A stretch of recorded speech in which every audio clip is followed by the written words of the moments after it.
The New York Giants head down to Philadelphia on Christmas Day with the purpose of trying to defeat the big green Grinch. Can they pull it off?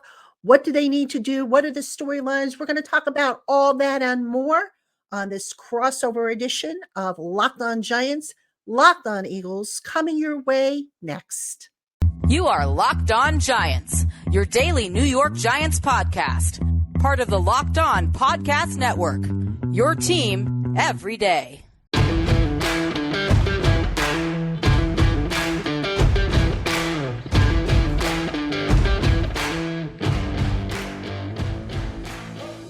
It's Thursday. You know what that means. It's another crossover Thursday edition of Locked On Eagles and Locked On Giants. The first time this year, these two division opponents are meeting on a special Christmas afternoon matchup.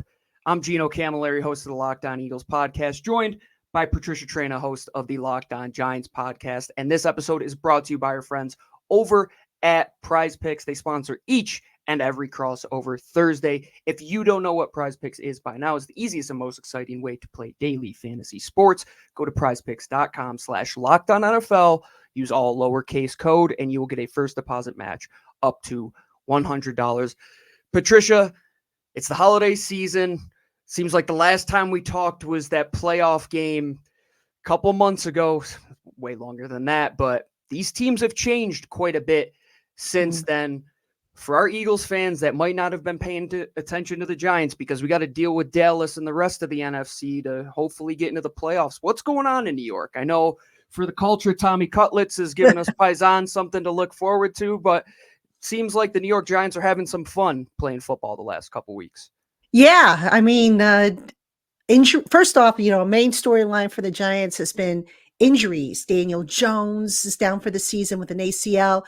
Tyrod Taylor was out. Now he's back from IR. He had cracked ribs. So they have turned to Tommy Cutlets, Tommy DeVito, the undrafted free agent, who was supposed to sit on the practice squad this past year, but who got pressed into action when Tyrod Taylor went down. So Cutlets came in, and lo and behold, he got paced by Dallas, who, Dallas is a very good team. We did I think too. The Eagles got paced by them once this season as well. And then Cutlets led the Giants to 3 wins in a row, including one over the Green Bay Packers on Monday Night Football. The Giants never win in prime time. Or I should say rarely. So that was a big deal.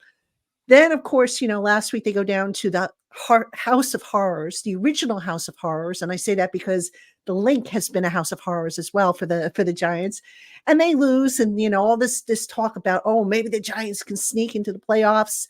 It dies. Now, mathematically, the Giants still alive, but nobody is expecting them to run the table, not with 2 games against the Eagles, who are struggling right now, but are still, I think, the better team. And then, of course, the game sandwiched in between with the Los Angeles Rams. So, at this point for the Giants, I hate to say this because I think it's kind of, I don't want to say loser talk, but it is in a way. They're playing for pride. They're playing for their jobs next year. They're playing for, the names on the back of the jersey, the name on the front of the jersey, all the typical stuff. And inside the building, they've been galvanized a little bit by Tommy DeVito and his play. But, the bottom line is that this season has just gone so horribly wrong for the Giants, who had a lot of expectations. And in retrospect, you could argue that a lot of those expectations maybe weren't realistic if you go back and you really assess where the Giants were and how they got to where they did last year. So it's just play out the string, hopefully get a win against the Eagles at the second House of Horrors, the Link, which has not been good to the Giants. I think they've won only 3 games dating back to, I want to say 2014, playing on the Eagles' hallowed ground there. So you hope, if you're a Giant fan, that it's at least competitive. And if they can squeak out a win against what I call the Green Grinch, no offense, Eagles fans, but that's what I call them, even better. I got to say, there are some guys on this team that were on that Giants team a couple of years ago when Doug Peterson pulled Jalen Hurts for what was Nate Sudfeld at the time. And a lot of people got upset at that. If you don't think that's in the back of a couple of their minds to play spoiler over these next 2 out of 3 games, for a very susceptible Eagles team that has been bruised and battered the last couple weeks. They are not the powerhouse that we saw going 10-1 in the beginning of the season. The last couple weeks, and the biggest story is, when does the free fall end for the Philadelphia Eagles?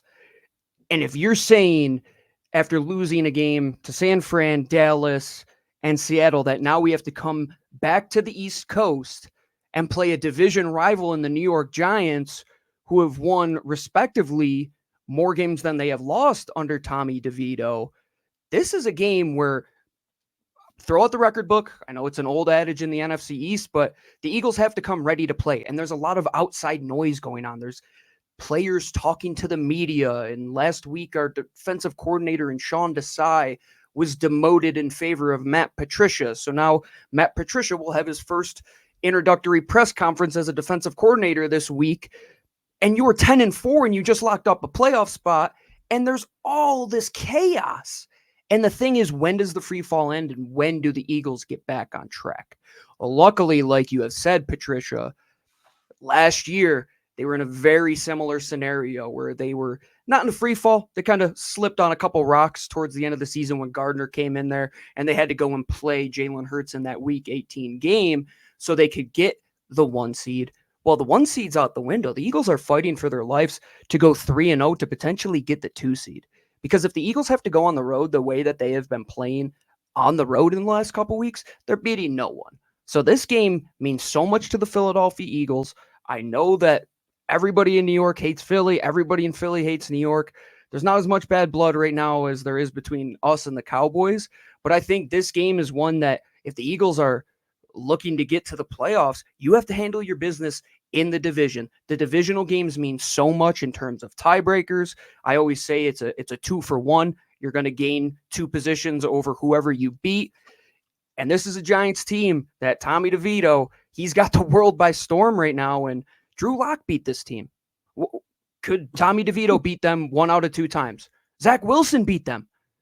It's a reality right now, Patricia. As crazy as it sounds that a 10-4 team with a playoff spot secured can have this many question marks, but that's the reality. And I think these 2 teams have gone 2 completely different directions. I took a lot of crap for backing up the Giants in these NFC East crossovers back in the summer. The last time I'm going to do that.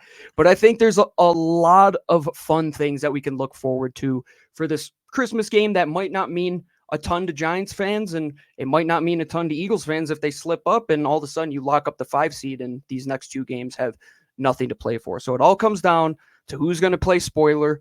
Will the Giants be the Blue Grinch? Will the Eagles steal the Giants' Christmas party? We'll get into some of the matchups to watch because this is one, it's been almost a year now. We're going to figure out what's going on in Giant land, what's going on in Eagles land, who's going to win those one-on-one matchups when we come back on the other side of this break.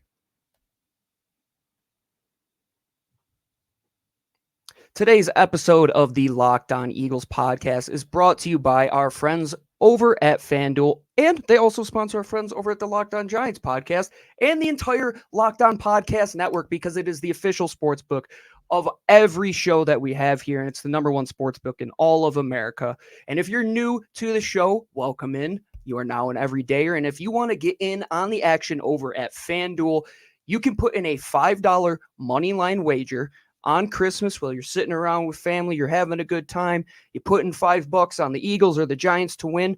Whatever you put that money line wager on, if it wins, you're going to get $150 back in bonus bets. What a great Christmas present that is. You put in $5, they give you $150. All you have to do is go to FanDuel.com/lockedon to keep the NFL season rolling. That's FanDuel.com/lockedon. You can play spreads, player props, over, unders.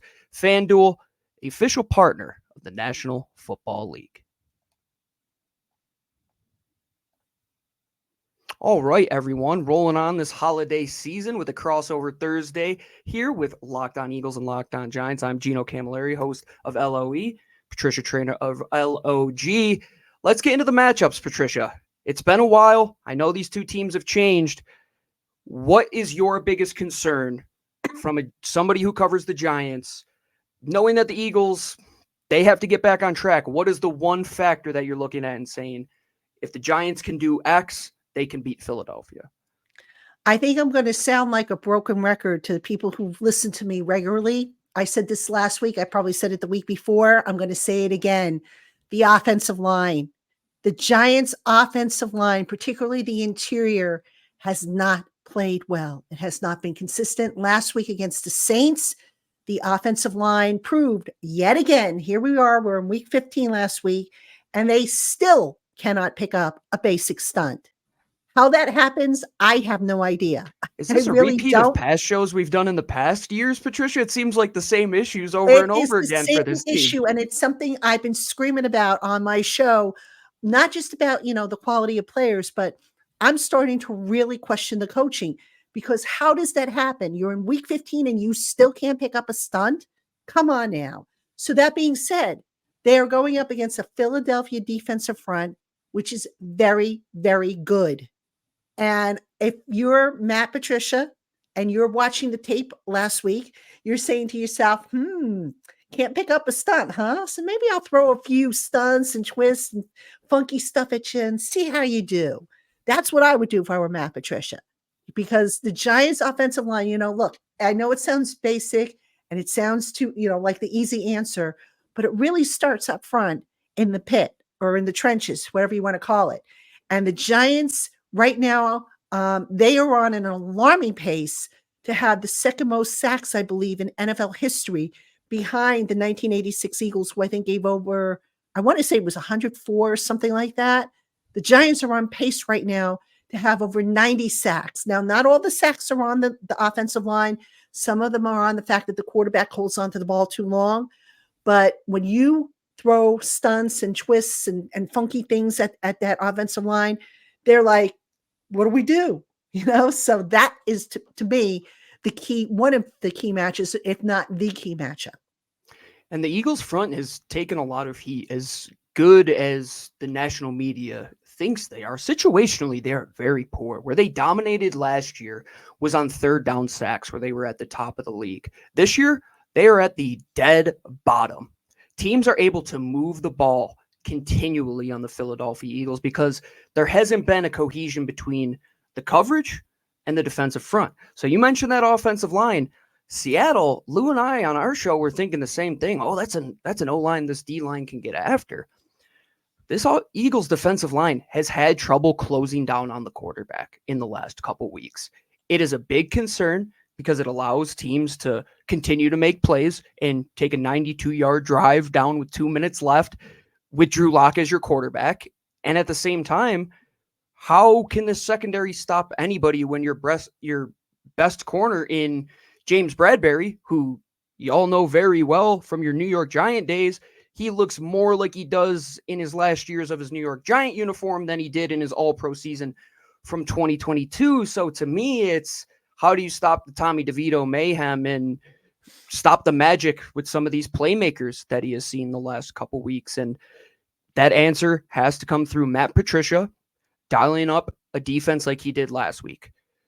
To look at it in a positive light, outside of that last drive, the Eagles, where they were very bad getting off the field on third down under Sean Desai, Matt Patricia held Seattle to around 33% prior to that last drive. So that's one thing to look forward to. How does it come? Does it come through blitzes?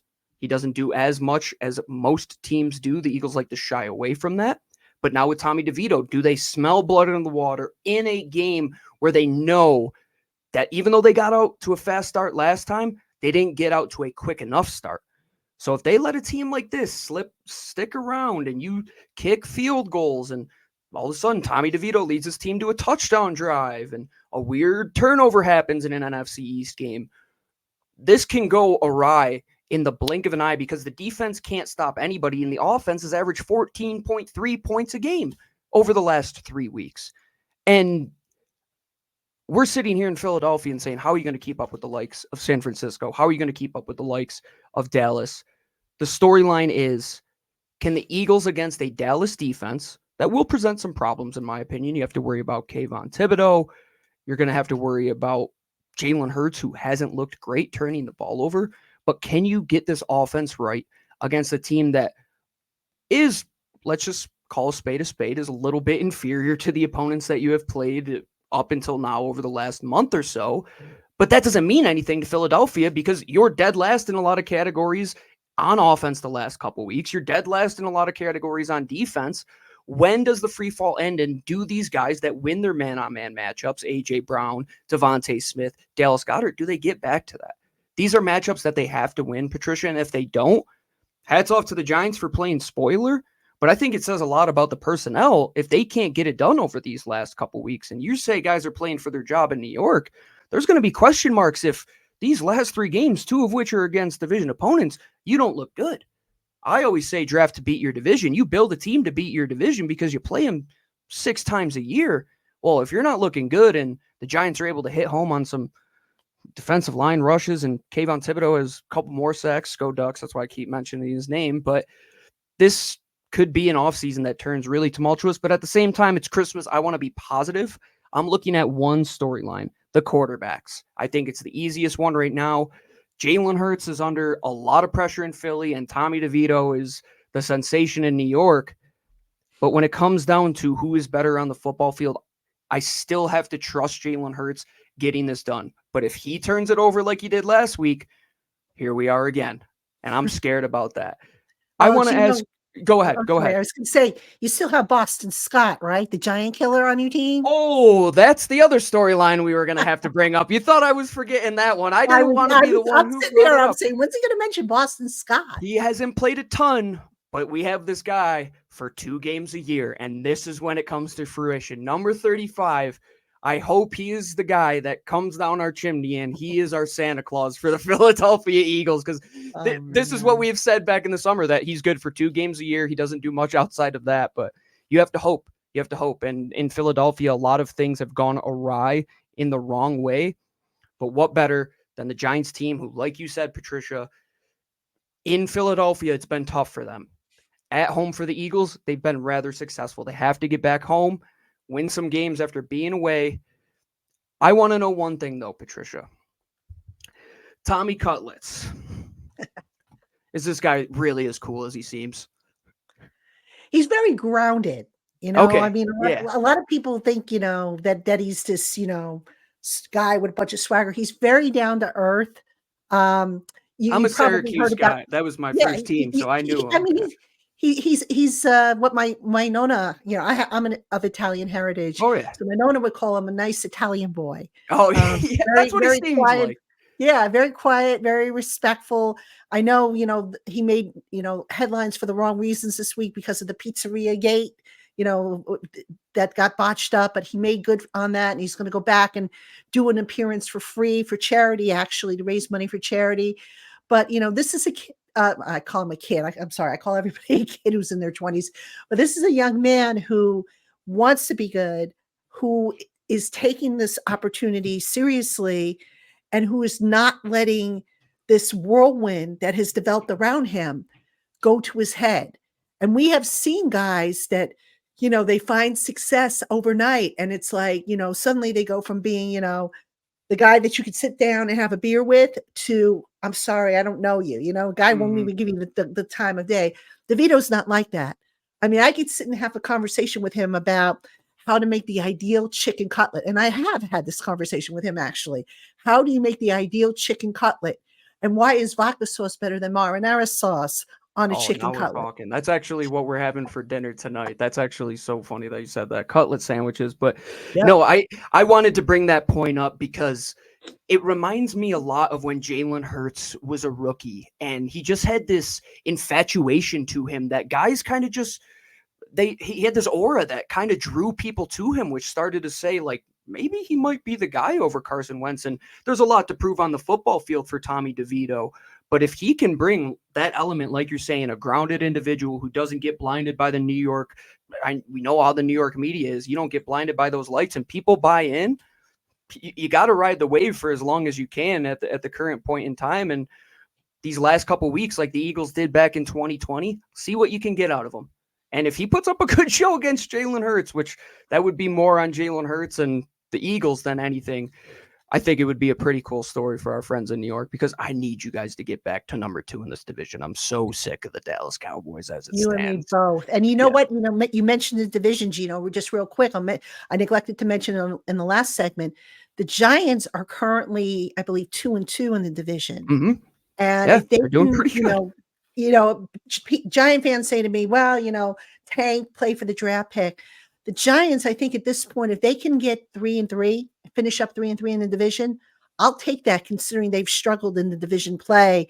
And, look, it's a step forward. It's a tiny step. I get it. There's no playoffs coming our way, but you know what? You take the little steps and, you come back next year and you hope that you can close the gap with the Cowboys. Because like you, I am sick of the Cowboys dominating.